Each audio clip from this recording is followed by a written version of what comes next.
يا أيها الذين آمنوا إذا نودي للصلاة من يوم الجمعة فاسعوا إلى ذكر الله وذروا البيع ذلكم خير لكم إن كنتم تعلمون. الحمد لله رب العالمين، والصلاة والسلام على سيدنا وحبيبنا محمد وعلى آله وأصحابه أجمعين. ئیمانداران و خواناسانی زۆر بەڕێز، ئەم قورئانە باشترین ڕێنماییکەری مرۆڤە بۆ تێگڕای کایەکانی ژیان. إن هذا القرآن يهدي للتي هي أقوم. مرۆڤی ژیر و عاقڵ هەمیشە عەوداڵی باشترینەکانە. دەی ئەگەر دەتەوێت باشترین بەرنامە بۆ ژیانی ئەم دنیا و سەرفرازی ئەو دنیات هەڵبژێری، خوای ئەرحەم الراحیمین قورئانی لەبەردەستادا ناوین. بەم قورئانە ئینسان جوانترین ژیانی پوخت و خاوێن بەسەر دەبات.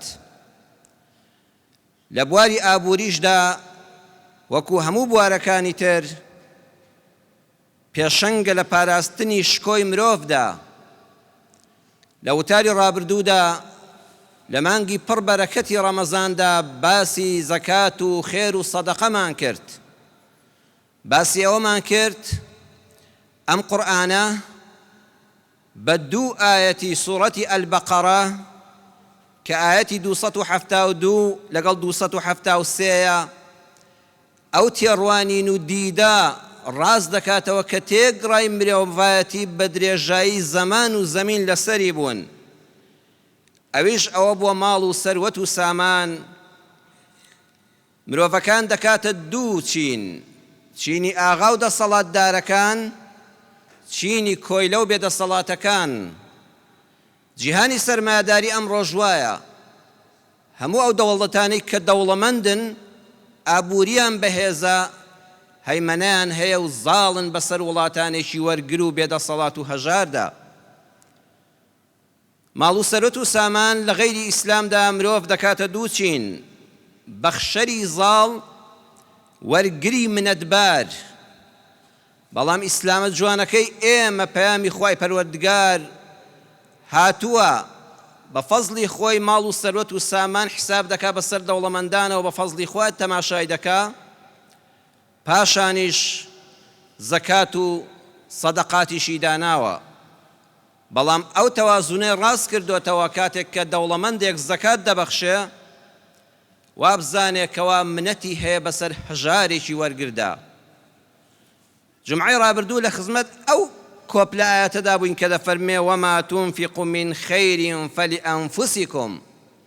دڵنیابن هەر زەکاتێک کە دەیبەخشن، هەر خێر و سەدەقەیەک کە دەیکەن بۆ خۆتانە.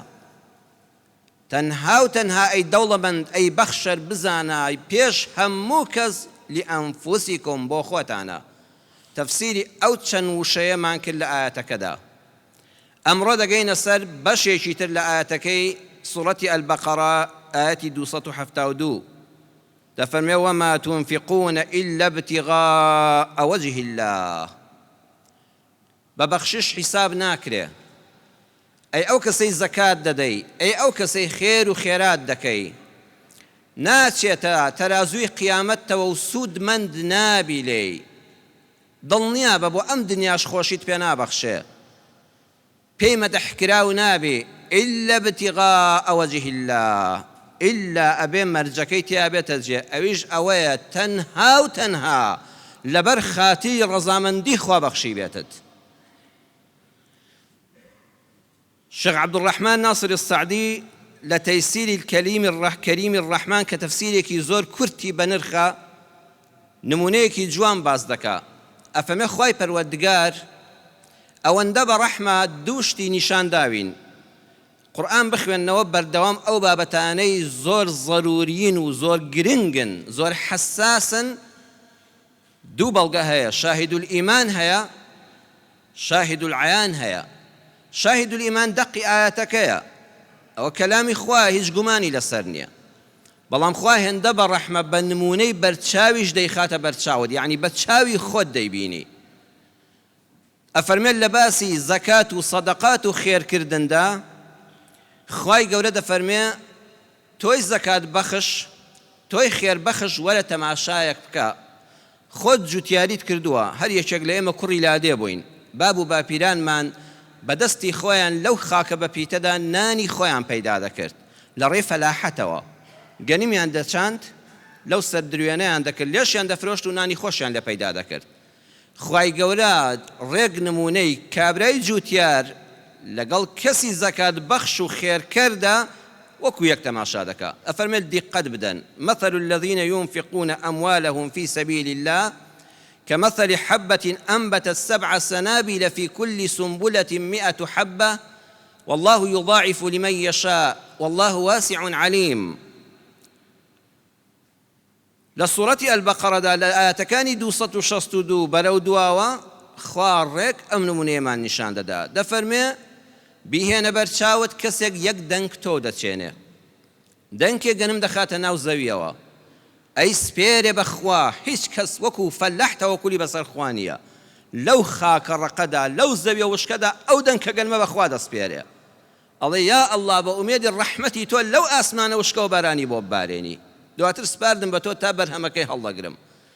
دەنگێک گەنم دەخاتە ئەو زەویەوە ئەڕوێ و 7 لقی لێ دەبێتەوە 7 گوڵ دەردەکا هەر گوڵێک 100 دانە گەنم دەگرێ هەمووی دەکاتە چەند؟ ئەکاتە 700 هەر ئەو دەنکە گەنمەی لەو خاکە ڕقەدا چاند و پشتت بەخوا بەست دەفەرمێ فەلاحی وایە 700 یەک تەنەکەی چاند و 700 تەنەکەی لێ هەڵدەگرێتەوە ئەڵێن 1 بڕیوە والله يضاعف لمن يشاء خوا بۆ هەندێکە زۆر لەوە زیاتریشی دەکا 1,700 و 1,700 و ئەوە هەر خوا خۆی دەزانێ والله واسع عليم خوا دەرگای ڕەحمەتی فراوانە دەزانێ بەچێی دەبەخشێ سەیری نێتی ناو دڵەکان دەکا جا بەڕێزان خوا دەفەرمێ ئەو کەسەی زەکات دەبەخشی ئەو کەسەی خێر دەکەی سەدەقە دەکەی نمونەی تۆ وەکو ئەو فەلاحە وایە جوتیار فەلاح کاتێ کشت و کاڵ دەکا بە ئەندازەی ئەوەی زەویەکە چاک بێ و زەویەکی بە پیت بێ بەرهەمەکەی چاک دەبێ وایە نە بەخشینیش وایە ئەوە تۆوەکەیە پارەکەیە دەیبەخشی بزانە ئەو کەسەی کەوا وەری دەگرێ بە ئەندازەی ئەوەی کەوا وەری دەگرێ مستحق بێ بەرهەمەکەی زیاتر دەبێ بۆیە قورئان لە ئاەتی 273 سوڕەتی ئەلبەقەرە تەواوکەری ئاەتەکە دەفەرمێ زەکاتەکەت سەدەقەکەت بدە بەچێ بەو کەسەی لا يستطيعون ضربا في الأرض ئەمە چێڵگەیەکە بیدەی بەمانە بەلانیکەمەوە یەک بە 700 دەست دەکەی و زیاتریش ئەو کەسەی کە توانای گەڕانی نییە بەسەر زەویدا بۆ کار و کاسبی بەخوا سوالکرد نییە بەڵام ئەو بارودۆخەی بەسەریدا هاتووە لە ناو زەویدا گیری کردووە دەست و قاچی بەستۆ ناهێڵە کاسبی بکە پیرە چۆتە تەمەنەوە تا گەنج بوو کاسبی کرد ئێستا بەداخەوە معاشێکی نیوە چڵی خانە نشینی نازانە بیدا بە چ پێویستێکی تەمەنی پیری و نەخۆشیەکانی ئەویش بە 2-3 مانگ جارێک وەکو سوالکرد دەبێت ئەو هەموو پیر و بە تەمەنە داماوە بەسەرێکا بکەوێ کەوە ئەو پەڕی بێنرخیە بە مافی مرۆڤ بە حقوقی ئینسان لەبەر چاودێری ڕێکخراوەکانی مافی مرۆڤی جیهانیدا ئەو هەموو خانە نشینە کە تەمەنی گەنجەتی لە خزمەتی ئەم خاک و خەڵکەیە بەسەر برد ئەوە پاداش دەکەی بێ تۆ مەهێڵە ئەوە زەلیل بێ چونکە پیری نایەڵە کاسبی بکەینە بە گەنجی بەخوا وەری نەدەگرت دووەمیان ئەو کەسەی نەخۆشی لە ناو جێگادا خستوێتی ئەگەر ساغ بوو یایە منەتی بە کەس نەبوو ئێستا نەخۆشیەکە ناهێڵێ یان ئەوەی پەیدای دەکا نەخۆشی و دەرمانەکە ئەوەندە قورسە فریا ناکەوێ تۆ ئەمە شێڵگەی چاندنی خێرەکەتە بیدە بەو ئەو کەسەی خاوەن پێداویستی تایبەتە بەخوا جەستەی ساغ بوو یاوەری نەدەگرت بەڵام بەهۆی ناتەواوی جەستەیەوە بەهۆی خاوەن پێداویستی و کەم ئەندامیەوە تر ئەوە لە جێگادا کەوتووە زۆر پێویستی بەوەیە ئەمە چێڵگەکەیە ئەمە زەویە بە پیتەکەی خێرەکەت بخێرە بزانێک بە 700 دەبڕیانە زیاتریش ئەو کەسەی خوێندکارێکە تەلەبەیەکی معهەدە تەلەبەیەکی زانکۆیە ئەهلی مزگەوتە لە کچان و لە کوڕان خاوەنی ئەخلاقی پاک خاوەنی ڕەوشتی پاک وەڵڵا کاسبی دەکا بەڵام ئەم دەخوێنێ خوێندنیش بەو هەموو مەسرفەیەوە کە هەیەی هەر کەسێ خوێندکارێکی نەبێ نازانێت تەلەبەیەک لە کولیەدا لەم زولوفەدا چ مەسرفێکی هەیە تۆ باوکی شینیەتی دایکی شینیەتی خۆیان ناژین تۆ خێرا فریایکەوە بەخوا ئەمە شێڵگەیەکە یەک بە 600 زیاتر دەبڕێ بیدە بەمانە خوا بۆی دیاری کردووی ئەو کەسەی گەنجێکە ژن دێنێ بەخوا نانی ڕۆژانەکە بە حەماڵیش پەیدا دەکا بەڵام ئەی هاوار زێڕ بەچی بکە ئەی ماڵ بەچی دابینکە ئەی کرێ خان و بەچی بدا وەرە دەستت پێوەی بێ با بە حەڵاڵی ئەم کوڕ و کچە تووشی حرام نەبن و خانە و لانەیەکی نوێ پێکەوەنێن بە هەر شێوازێ بۆت دەکرێت زەویەکە ئەمەیە خوا دەفەرمێت زەوی چاک هەڵبژێرە بۆ کشت و کاڵ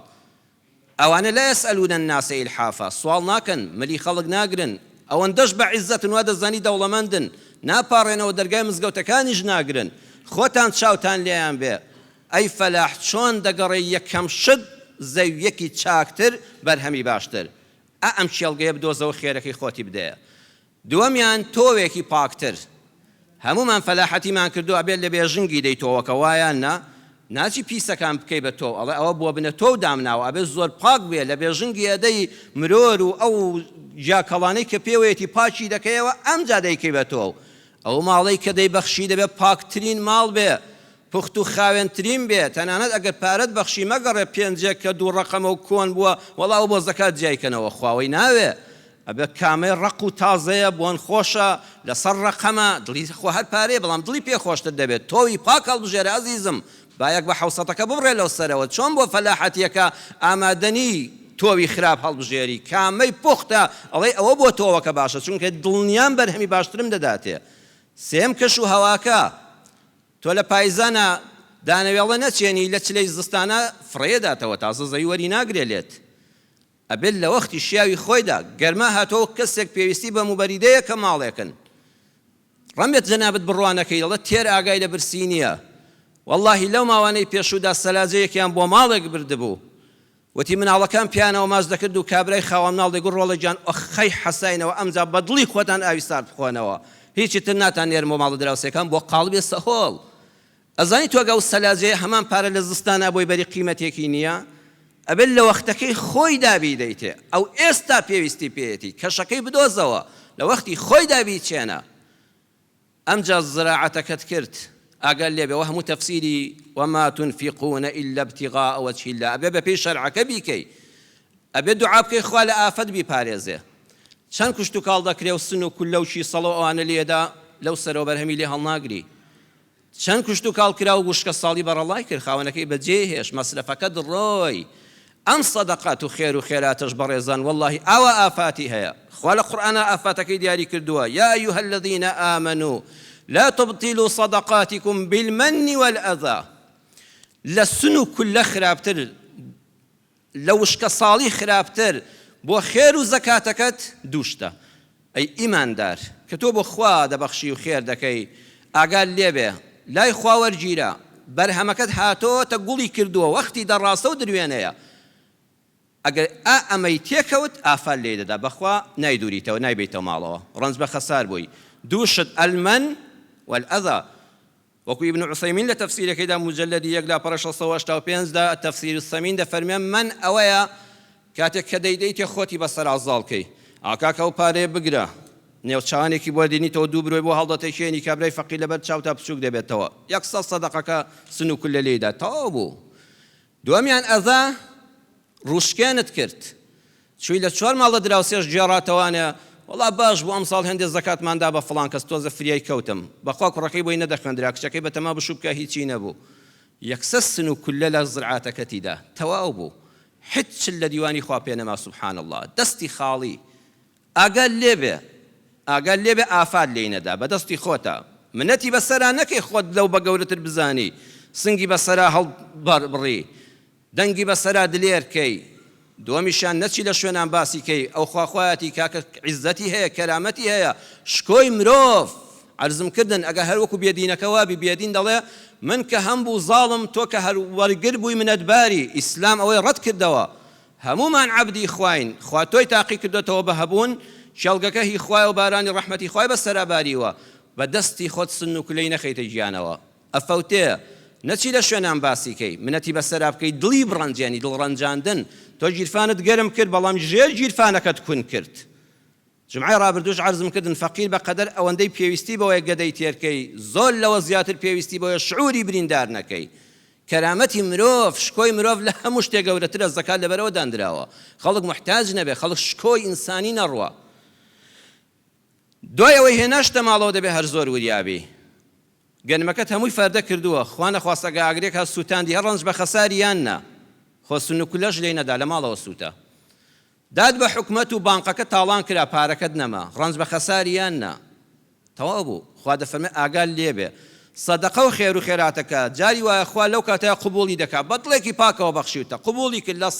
ڕەسیدەکە نووسراوە جەنابەت 1/700 ئەم پارەیە لە لای خوا هەیە لە قیامەتە دەداتەوە لە دنیاشە دەداتەوە ساڵان تێپەڕین خوا دەفەرمێ ثم لا يتبعون ما أنفقوا منا ولا أذى ثم بۆ تەراخیە دوای 10 ساڵ لەوە دووە کابرات چاو پێکەوتەوانێ و منەتێکت بەسەرا کردەوە هەر بە چاو پێکەوتنەکەی وە تێدگەیان کە من خێرم بە تۆ کردووە کاتی خۆی یان وتیان کوڕی فڵان کەس بۆتە ئەندازیار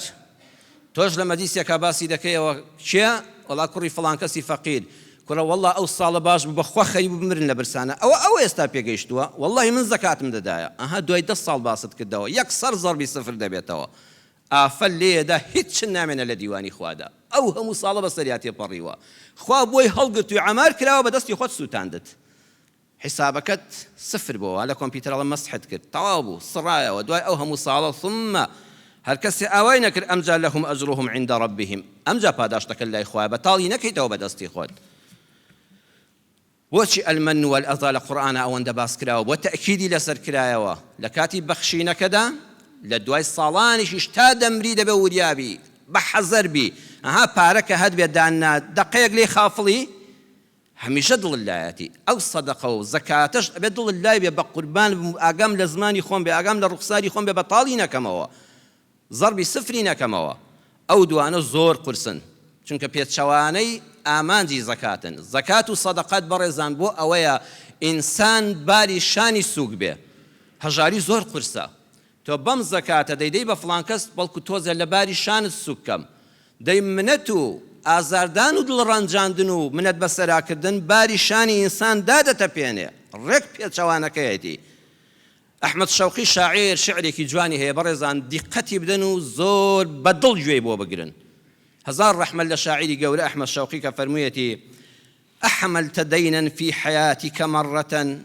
أحملت يوما في الضلوع غليلا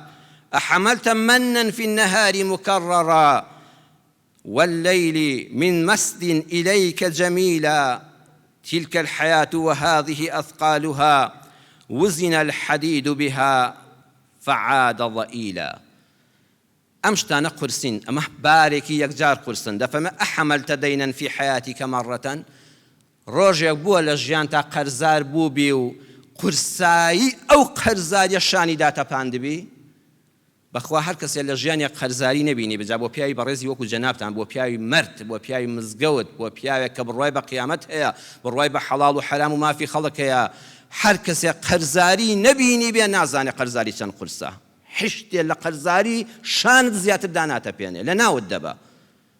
خەتیبی بەغدادی دەفەرمێت جارێک لە مزگەوتێکا بووم لە مزگەوتا بووم ئاوا وەکو جەنابتان خەڵکێکی زۆر دانیشت بوون من زوو چوون بۆ مزگەوت بۆی گەورەترین خێرم بەنسیب بێ نەک لە دوای بانک بێم کەمترین خێر بێت بەرمە ماڵەوە زوو چوون بینیم کابرایەک دانیشتووە قورئان دەخوێنێ هەل لەسەر و سیمایدا پیاوێکی نورانی بوو تەسبیحی دەرێ ناو سڵاوەتی ڕۆژی جومعەی لێ دەدا زۆر دڵم پێی خۆش بوو نوێژی سونەتی دەکرد هەر زوو پێش من هاتبوو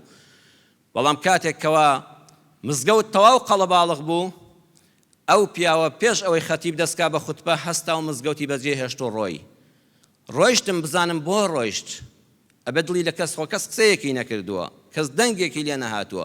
ڕۆیشت و لە حەوشەی مزگەوت چوە دەرەوە مزگەوتی بەجێ هێشت سەیرە کابرایەک بەو زووە هاتووە بۆ مزگەوت کەچی نوێژی جومعەی نەکرد بینیمەوە لە دوای ئەوە بینیمەوە و سڵاوم لێ کرد و وتم هەرچەنەوە کاری من نییە بەڵام لە دڵما گرەیە ئەگەر دەکرێ پێم بڵێ ئەو ڕۆژە جەنابەت بەقەدەر جومعەکە ببینینی ڕوخساری تۆ لەو مزگەوتەیە دڵم کرایەوە مزگەوتت ڕازاندبووە بە قورئان خوێندن و بە سڵاوە لێدان و بە بێدەنگیەکەت بە خۆ پوخت و خاوێنیەکەت بۆ جومعەکەت نەکرد وتی وەڵڵاهی دەزانم لەسەر دڵتا گرەیە تۆش من ناناسی بۆیە بەدباز دەکەم من قەرزار بووم والله ئەو قەرزە ژیانی لێتاڵ کردوم ئەو وەختەی خەتیب خەریب و دەستکا بە خوتبە و مزگەوت قەرەباڵغ بوو خاوەن قەرز هاتە مزگەوتەوە قەسەم بەخوا کە چاوم پێیکەوە لە شەرمەزاری ئەمیزم بە خۆما کرد والله بریسکەیەک بەسەرما ها لە شەرمەزاری خۆم کە چاوم بەو خاوەن پارەیە کەوت و دەبوو پارەکەی بدەمەوە نیشم بوو والله یەکسەر هەموو لەشم خاو بۆ میس هاتە خوارەوە جلەکانم لە نوێشتون و چوومەوە ماڵەوە جومعەکەم فەوتە خەڵکێک هەیە ئاوایە لە ژێرباری قەرزاریەدا چ قورسە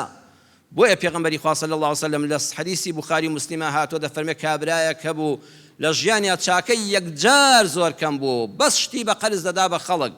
بە کوڕەکەی بە شاگردەکانی دەگوت ڕۆڵە گیان ئەگەر کابرا هات و قەرزەکەی نەبوو زانیتان دەستبڕنیە قۆڵبڕنیە بەعر و دۆخی ژیانی ناتەواوە تو خوا ڕۆڵە چاوپۆشی لێ بکەن و لێی ببورن بەڵکو خوا لێمان ببورێ فەرمووی وەڵڵی کە چووە لای خوای پەروەردگار خوا فەرمووی وا لە هەموو گوناهەکانت خۆش بووم چونکە تۆ زۆر باریشانی خەڵکت سوک کرد لە دنیادا زۆر لە قەرزارەکانت بورای لێت بورام هیچ شتێک بەقەدەر قرس نییە دووەمیان ئەحەمەلتە یەومەن فی الضەلوع غەلیلە قەت بووە لەناو سینەتا ڕق هەڵگری ڕق یەخوا تووشی ئەو دەردە دەرونیە نەبی ئیوا هەیە ڕقی لە خەڵکە ئەو دڵی خەریکە دەتەقێ 100 کیلۆ ئاسنی پێوە بەندە تۆ دەبینی هیچ نییە بەڵام لە ناوەوە سوتاوە تووشی ڕق و کینە بووە بۆیە کە جەژندا دەندرێ بەڵکو ئەو ئاسنە فڕێدەی بینیوتە کەسێک ئەو بارە قورسە لەسەر دڵ و دەرونیەتی ئەوەندەی ڕق و قین بەرامبەر بە خەڵک کۆبووەتەوە ئەحەمەلتە مەنەن فی النەهار مکەڕەڕە سێیەم باری قورس ئەو قورسەیە کاتێک کەسێک چاکەی لەگەڵا کراوە و کابرا هەموو ڕۆژێ بە چاویا دەداتەوە ئەها منەوەم بۆ کردی ئەها ئەوان بۆ کردی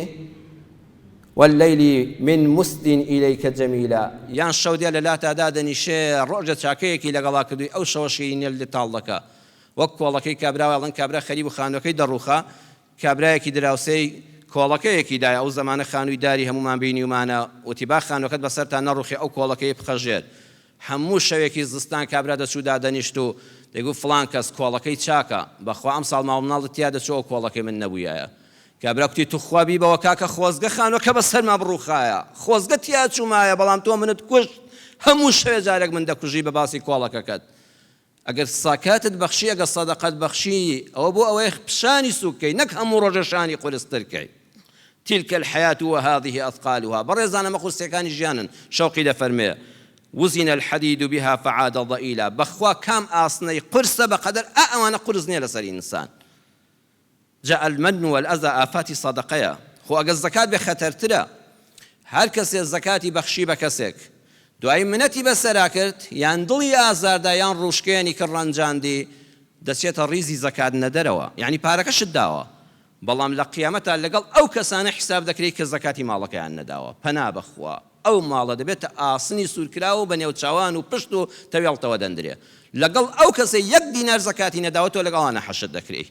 چونکە بەتاڵت کردوێتەوە بۆیە لە تەفسیری ئەلمونیردا دکتۆر وەهبەت الزوحایلی زانێ بە ناوبانگی ئیسلام تفسيرك بقوته هي التفسير المنير لمجلد دودا للاپەڕەی 54 دا دەفەرمێ ئیمامی مالک ڕەزا و ڕەحمەتی خوای لێ بێ بەلایەوە ناپەسند بووە زەکات بدەی بە خزمی نزیکت کە شەو ڕۆژ لەگەڵتایە خۆ خێر بە خزم زۆر خێرە ئیمام مالک لەوە ترساوە فەرموویەتی بێگانە دەڕواڕم بێ نەیبینیەوە بەڵام خزمەکەت بە درێژایی تەمەن لەگەڵتایە ئامۆزاکەت پورزاکەت خاڵۆزاکەت کەسەکەت ئەفەرمێت لە ترسی ئەوەی نەوەک حتا دەمری 1 ڕۆژ لە ژیان تا منەتی بەسەرا بکەی یان ڕۆژێ لێ عاجز بی ئیشێکت بۆ نەکا خزمەکەت بڵێ ئەو ساڵە زەکات من نەدایتێ ئەو کاتە ماڵوێران دەبی دەچێ ڕیزی زەکات نەدەرانەوە دەفەرمێ بۆیە وا باشترە بە کەسێکا بۆی بنێری یان شێخی شەعراوی دەفەرمێ لەبەر چاوی منداڵەکانت نەچی زەکات و خێر بدەی بە دراوسێکت نەوەکو لە کۆڵاندا منداڵەکانت منەت بەسەر مناڵەکانیا بکەن بڵێن باوکمان یارمەتی باوکتانیدا ئەو کاتە ڕێک لە ماڵەوە خێرەکەی تۆ بەتاڵ بۆ پەنا بەخوای پەروەردگار سنووکی سەڵە لێیدا ئافەت لە زرعاتەکە دیدا وشکە ساڵی لێدا وشکی کرد هەر ئەوە نییە ببەخشی ئەبێ زۆر ئاگال لێ بێ ئەبێ زۆر ئاگال لێ بێ کەرامەتی مرۆڤ نەڕووشێ خوا لە قورئانە دوای ئەوە ئاەتەکان دێنێ دەفەرمێ وما تنفقوا من خير يوفى إليكم وأنتم لا تظلمون هەر شتێک بەم جوانیە بیبەخشن ئاوانێتتان بۆ خوا بێ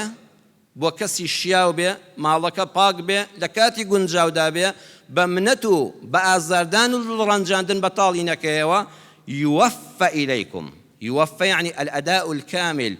دڵنیا بە تۆ ماڵت نەفەوتاوە، خوا بە تێر و تەواوی دەتداتەوە، بەخوا بە چاوی خۆ لەم دنیادا دەیبینی خوا دەیخاتەوە شوێنەکەی. بەخشینی خوا یەک بە یەک بە 600 و یەک بە 7000 یەک بە یەک نییە. ئەم دنیاە پڕە لە نمونە. عەرزم کردن ئاخوا چەند بە جوانی نمونەمان بۆ باز دەکات. باسی سەدەقە و زەکاتی بۆ کردین، باسی فەلاحەکەی بۆ کردین. فەرمووی بە چاوی خۆتان سەیری ئەو کەن و دەرسی لێ وەرگرن. منیش زۆر جان نمونەتان بۆ باز دەکەم بە چاوی سەر بینراوە. ئەمانە دوور نین، ئەوە لە کووردا بینراون.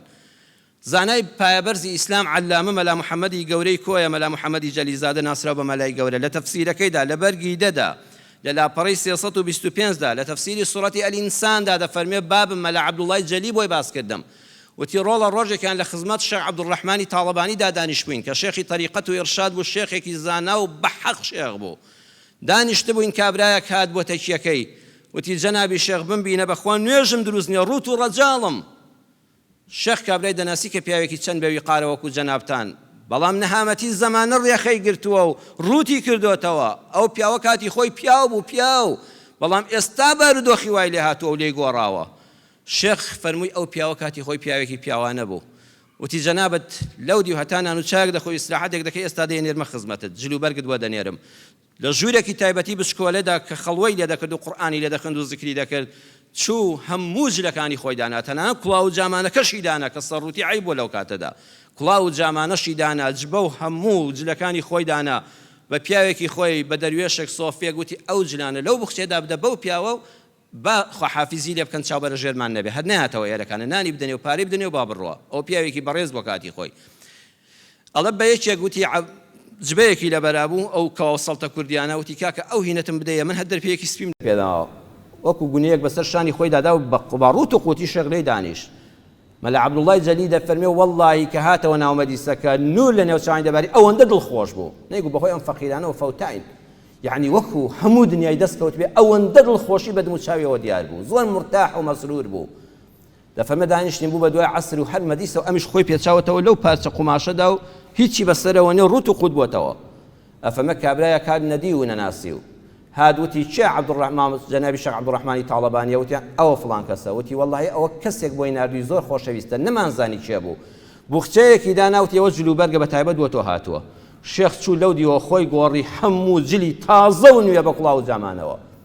هاتەوە بانگی سۆفی و دەروێشی کرد، وتی کاکە وەرە وەرە. وتی چییە؟ وتی سەعاتەکەت بۆ نەدا بۆ کابرا فەقیرە. وتی بەخوا قوربان داومەتێ، بەخوا درۆ دەکەی، بەو خوا سەعاتەکەت نەداوەتێ، ئاجیرفانی بگەڕێن کە جیرفانی گەڕان سەیرەکەن سەعاتەکەی بۆ خۆی گلداوەتەوە. فەرمووی بۆ وات کرد؟ وتی وەڵڵاهی قوربان سەعاتەکە زۆر سەعاتی چاک بوو. خۆڕەکەم و کابرا سەعاتی بۆ چییە؟ وەڵڵا سەعاتەکەم نەدایە، ئەو فێڵەم کرد. بەڵام تۆ بە چی زانیت؟ ئەوە کەرامات بوو. فەرمووی نە بەخوا کەرامات نەبوو، بەڵام هەموو شتەکانم بە تێر و تەواوی خوا بە زیادەوە پێبەخشیمەوە، بەڵام سەعاتی تێدا نییە. سەعاتەکەت ببەخشی یا سەعاتەکەشت تێدا دەبوو. بەوەی کە سەعاتی تێدا نەبوو زانیم سەعاتەکە نەدراوەتەوە فەقیرە. یوەفە ئیلەیکم، بەڕێزان خەڵک ئەوە تەعاملی لەگەڵ قورئانە دەکرد، بۆیە ئەو بەرەکەتە لەسەر زەویدا هەبوو. ئەی دەوڵەمەندەکان، خوا لەبەر ئێوە زەکاتی فەرز کردووە. خوا ئێوەی خۆش دەوێت کە ماڵی داونێ، خوا ئێوەی خۆش دەوێت کە زەکاتی لەسەر فەرز کردوون، کە خێر و خێراتی لەسەر داناون، نەچن منەت بەسەر فەقیرا بکەن. بەم خاڵانە پێت دەسەلمێنم کە خوا لەبەر تۆی دەوڵەمەند زەکاتی داناوە، نەک لەبەر فەقیرەکە. یەکەمیان ئەینا خوا دەوڵەمەندە بۆ خۆی دەوڵەمەندیان دەکا، بەڵام تۆ کە خوا لوتفی لەگەڵ کردووی بە ئەم چاکەشت هەبێ. یەکەمیان هەر کەسێک دەیەوێت لە خۆی دەوڵەمەندتر و بەهێزتری بۆ کەوی بێ و ژێرباری بێ، با چاکە لەگەڵ کەسێک کابکا کە لە خوار خۆیەوەیەتی. تۆ چەند دەوڵەمەند پێویستیت بە دەوڵەمەندتر لەسەر خۆت هەیە لە بازرگانیدا، پێویستیت بە کەسێکی بەهێز هەیە ڕێگاکانت بۆ ئاسانکە. دەی چەندە دەتەوێت لە خۆت دەوڵەمەندتر و بەهێزتر ژێربارت بێ، ئەوەندە ڕەحم و بەزەی و خۆشەویستیت بۆ ئینسانی لە خوار خۆتەوە هەبێ. خوا بۆ خۆت بۆ تۆی دیاری کردووە. دووەم زانایان فەرموویانە ئینە ئینسانیەتە الئینسانی ئینەما تقاس بتعامله مع من ئەدنا منه رتبة اجتماعيا واقتصاديا.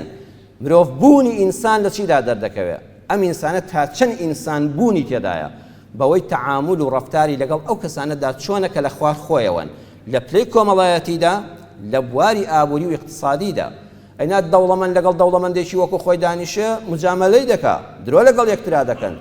بەڵام ئەو کاتە دەوڵەمەند ئینسانی بوونەکەی دەردەکەوێت کە لەگەڵ کەسێکایەتی هەم لە پلەدا لە خوارخۆیەتی هەم لە دەوڵەمەندیدا ئەو لە کوێیە و ئەم لە کوێیە کەتی چەند بەڕێزە، چەند بە حرمەتە، چەند هێمن و لەسەر خۆیە، چەند دڵواڵایە ئەوە ئینسانە. ئەو دەوڵەمەندە بەمانە مرۆڤە. ئەینا بەخۆ زۆر دەوڵەمەند هەیە لەگەڵ ڕێزمدا لە مرۆڤ بوون شۆراوە، هەر بۆتە دڕندەی ناو کۆمەڵگا، وەکو زەرو، وەکو ئەم مەسئولانەی ئێستا، وەکو زەرو خوێنی ملت دەمژن. ئەوانە لە مرۆڤ بوون کەوتون، هەر ئەبێت لە کۆمەڵگا بەدەرکرێن بەداوە، لە شوێنێکە وەکو حەشەرات و حیوانات تەلبەند کرێ بۆیان. ئەوانە لە قاڵبی مرۆڤ بوون چوونە دەرەوە. دەوڵەمەندێک کە مرۆڤ بوونی لەدەست نەداوە بەوە دەپێورێت لەگەڵ ئەو کەسانی لە خوار خۆیەوەن چەندە بەڕێزە، چەندە میهرەبانە، چەندە شیرینە. سێمیان هەر کەسێک لەم سەر سفرەی زەویە بەس بیر لە تێربوونی خۆی بکاتەوە بە ئەڵڵا قەسەم بە برسێتی سەردەنەوێتەوە. ئەم سفرەیە بۆ خەڵک ڕاخراوە، هەر کەسێک بەس بیر بکاتەوە بەس خۆی تێر بێ بەو خوایە بە برسێتی سەردەنێتەوە. بەڵام هەر کەسێک بیەوێ خۆشی تێر بێ و خۆش بژی، خەڵکیش بەڵکو بەهۆی ئەوەوە تێر بن و خۆش بژین، هەم خۆی بە تێری دەژی، هەم خەڵکیش بە تێری دەژین، کەسیان برسی نابن. جا تێربوون هەر تێربوونی گەدە نییە. ئەی دەوڵەمەند ئەگەر دەتەوێت تێربی با ویژدانت تێر بێ. ئەو وەختە یارمەتی فەقیرێک دەدەی ویژدانت تێرە. ئەو وەختە یارمەتی فەقیرێک دەدەی بە معیدەیەکی صافەوە دەیخۆی، معیدەت ئازاری و حەپی لەگەڵا ناخۆی. ئەو وەختە یارمەتی هەژارەکە دەدەی بە دەست و دڵێکی فراوان و بەڕوویەکی خۆشەوە بە بێمنەت و ئازاردان و دڵڕەنجاندن، دڵنیا بە بەخۆشی دەیخۆی. زۆر دەوڵەمەند هەیە خواردنەکانی بەردەمی زۆر خۆشن، بەڵام بەخوا بە دڵخۆشی نایخوا. خوا بۆیە ئەمەی پێبەخشی بە دڵخۆشی بیخۆی، بۆ تۆیە. چوارەمیان ئەی دەوڵەمەندان، خۆتان دەزانن بە پارە دەتوانی هەموو سەرزەوی بگەڕی. پاسپۆرتێکی نێودەوڵەتی بکڕە، سواری تەیارە بە سەر هەموو زەوی بگەڕێەوە، بە ئاسمانیشە چەند کیلۆمەتێک بەرز دەبێەوە، بەڵام خۆلەوە زیاتر ناتوانانی بەرز بێەوە. تارەکەشت جاری وا دەکەوێتە مەترسیە و ژیانیش لە مەترسیدایە، ترس و قەلەقێکت هەر هەیە. بە پارە دەتوانی هەموو زەوی بگەڕی، بە پارە دەتوانی چەند مەترێک لە ئاسمانە بەرز بیتەوە بە فڕۆکە بگەڕی،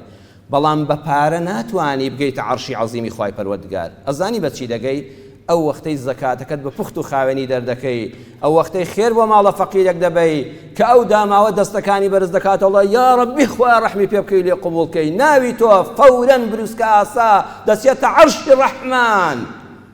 قەت بە پارەکانت ناتوانی ناوی خۆت بگەیەنە خوا ئیلا لە ڕێی فەقیرەوە نەبێ. مەمنونی فەقیر بە کە خوای گەورە بە تۆی بەخشیەوە، بڵێ خوایە حەمد و سەنا بۆ تۆ. بە یەک دوعای ئەو دایکە یەتیمە، ئەو تەلەبە جوانە کە نەتێشتۆ محتاج بێ، دەڵێ خوایە ڕەحمی پێ بکەی، خوایە زیاتری بدەیتی. ئەو قەرزارە کە دەڵێ خوایە ڕزگاری کەی وەکو منی ڕزگار کرد، وەڵڵاهی یەکسەر ناوت لە عەرشی عەزیمی خوا تۆمار دەکرێ، هەموو بەربەستەکانی ئاسمان دەبڕێ. بە پارەکانت دەتوانی هەرچی شتی سەرزەویە بیکڕی،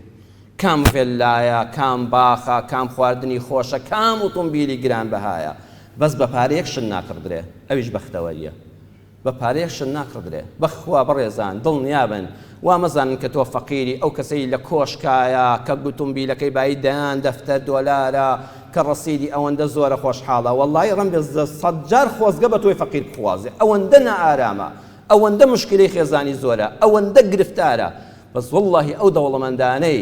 کەوا لەسەر سفرەی خوا هەم بۆ خۆیان دەخۆن، هەم بەشی خەڵکیش دەدەن، بە پارەکانیان خۆشبەختیان کڕی. ئەزانی ئەو وەختەی کە دەبەخشی تۆ لە هەموو کاتێک خۆشحاڵتری، ئەگەر دەتەوێت خۆشحاڵی بکڕی، بەختەوەری بکڕی، خەڵکی بەختەوەرکە. ئەگەر دەتەوێت دڵت خۆش بێ، تاقی بکەوە، هیچ کات بەقەدەر ئەو کاتە دڵت خۆش نابێ کە کاتێک کەسێ ڕزگار دەکەی. بەخوا جار هەیە پارەکە خۆت زایان نەکردووە، کەسێکی ئەمیندار زای کردووە، تۆ لە ماڵەوە فەرەحێک بە دڵتا بێ، یەقینت هەبێ ئەو کاتە کەسێک دڵی خۆش بووە، ئەو فەرەحیە ئۆتۆماتیکی بۆ دڵ دەروونت دێ. ئەوە بە پارە ناکڕدرێ ئیلا لە ڕێی ئەو هەژارەوە نەبێ. زانایەک فەرمۆی سفرەی سەر زەوی وەکو خواردنێکی شۆرباوایە، نمونەی دا بە دەوڵەمەندەکان بە هەمومان. وتی خواردنێکت بۆ بێنن شۆربایەک زۆر بە تام و چێش بێ، کەوچکێکت بدەنێ، کەوچکەکە درێژ بێ، مەترێک درێژ بێ، دەبێت دەست کلکی کەوچکەکە بگری. بەڕێزان هەرچەند تەوێ بۆ دەمت دێتەوە، بەخوا تا دوو سێقلی دەکەێتە دەمتەوە، نیوەی بەلەشتا دەڕژێ، تێریش ناخۆی. بەڵام ئەو کەوچکە بدرێتە دەست هەمومان، هەر یەکە قاپێ شۆربای پێ بێ، دەڵێت تۆک بەو کەوچکە درێژە کلکەکەی بگرە، کۆتایی کەوچکەکە بیکە بەدەمی بەرامبەرەکەتەوە، ئەویش بیکە بەدەمی تۆوە، نەخواردنەکە دەڕژێ، هەمووشمان تێر دەخۆین، هەمومان پێویستیمان بەیەکە. کەوچکەکەش درێژە، تۆ بتەوێت بەس بۆ خۆت بیخۆی، بەخوا نیوەی دەڕژێ و تێریش ناخۆی، بەڵام بەدەم خەڵکیەوە کە خواش بەدەم خەڵکیش بەدەمتەوە دەکاتەوە، دنیا تەواوکاریە، هەمووشمان تێر دەخۆین. کێشەی کۆمەڵگەی مرۆڤایەتی لەم هەموو پار و سەرۆت و سامانەدا ئەوەیە ئەوانەی شتیان بەدەستەدانێ بەس بۆ خۆیان بخۆن، بەخوا پێشیان ناخورێ بە زەلیلیش سەر دەنێنەوە ماڵەکەش بۆ حساب و کتابی قیامەت بەجێ دەمێنێ میراتگرەکانیش لیان بێمنەتن بەڵام ئەگەر بمانەوێت تێر بین کەوچکەکە بکە بە دەمی کەسێکەوە کەوچکێکیش بۆ دەمی تۆ دێتەوە بە ئاسوودەی دەژی یا ربی خوای پەروەردگار لە قورئانەکە باشتر تێمان بگەیەنی یا ربی خوای محتاجی دەستی نامەردمان نەکەی یا الله تا دەمرین محتاجی دەستی نامەردمان نەکەی خوایە ئەو خێرە و مندانەمان ئەو زەکات بەخشینانەمان ئەو خێرە و سەدەقاتەی کە دەکرێت خوایە بە پێ ڕێنمایەکانی قورئان بکرێ خوایە شکۆی مرۆڤی هەژار لە هیچ شوێنێکان نەشکێ یا ربی خوایە هەموو ئەو کەسانی خێرە و مندن خوایە هەزاران ئەوەندەیان پێ ببەخشیتەوە يوفى إليكم وعدي خوت أخوة للدنيا ولا قيامتها هزاران أو اندام ببخشي توا يا ربي خوة أواني هزار درجة رزق روزي فراواني اللي يبكي توا يا الله يا شافي أواني نخوشن شفاء بدي يا ربي خوة أواني نخوشن شفاء بدي خوة نخوش كان من شفاء بدي يا أرحم الراحمين أما فاتي كورونا وهمو نخوشي نخوشي خوة لم خاشي كردستان وتواوي سرزويدا لا بي خوة درجة رحمتي خوت مال يبكي توا گەیشتوینە شەوانی کۆتایی و بەرەو شەو پیرۆزەکەی لەیلەتول القەدر و شەوی 27 دەڕۆین یا ربی خوا تاعەت و عیبادەتی ئەم ڕەمەزانە لێ قبوڵ کردبین یا الله خوا تاعەت و عیبادەتی ئەم ڕەمەزانە لێ قبوڵ کردبین ئەم مزگەوتانە هەلوا بە ئاوەدانی بمێننەوە ئەم دەستە بە دەست نوێژانە دوعاکانیان ڕەن نەکرێنەوە یا ئەرحەم الراحمین خوای ڕەحم بە حاڵی هەموو لایەکمان بکەی خوای ڕەحم بە حاڵی هەموو لایەکمان بکەی يا أكرم الأكرمين آمين يا مجيب السائلين يا أيها الذين آمنوا إذا نودي للصلاة من يوم الجمعة فاسعوا إلى ذكر الله وذروا البيع ذلكم خير لكم إن كنتم تعلمون